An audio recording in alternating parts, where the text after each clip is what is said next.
In today's video, I'm going to teach you how to use ChatGPT for chatbot development, a step-by-step guide. We'll move from securing your workspace to selecting the best build path to crafting strong system instructions and finally to testing and exporting your profile for deployment. First, lock down your developer environment. In your main dashboard, open your profile menu, go to Settings, then Data Controls, and switch off the option labeled Improve the Model for Everyone. This keeps your conversations from being used to enhance shared models.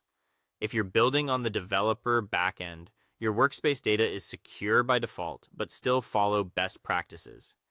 Generate individual API keys for each service.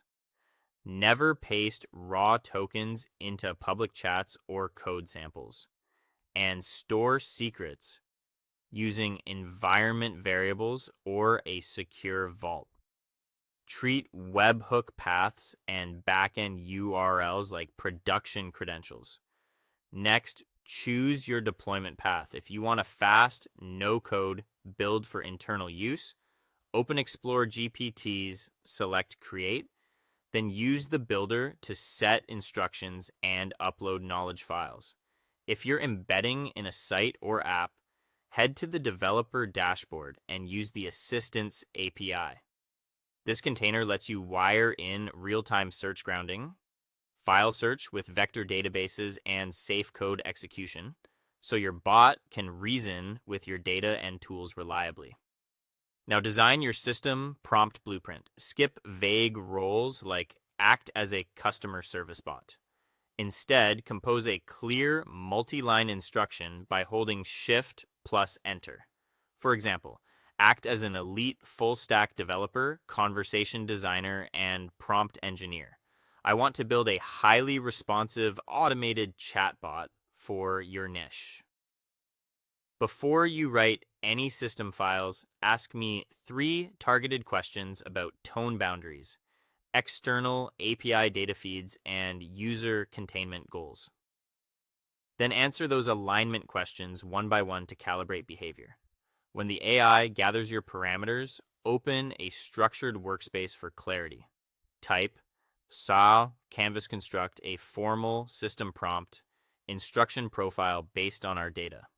Organize the framework into a clean markdown table displaying core architecture rule, detailed operational directive, prohibited bot behaviors, and target JSON output examples. Your screen will split, giving you a dedicated canvas to refine the system document side by side with your prompt panel. With the canvas ready, edit logic in line. Highlight any row, click the comment bubble, and submit a precise change, such as refactor this return policy rule to answer refund status questions in 2 sentences, include a verified ticket link placeholder, and output clean JSON. Only that section updates, preserving the rest. Finally, test and export. Use run on generated Python, Node.js, or curl snippets to validate routing in the sandbox. Then export your configuration as Markdown, a Word document, or a clean JSON array, and commit it to version control for safe rollout. That is all. Thank you for watching, and see you on the next one.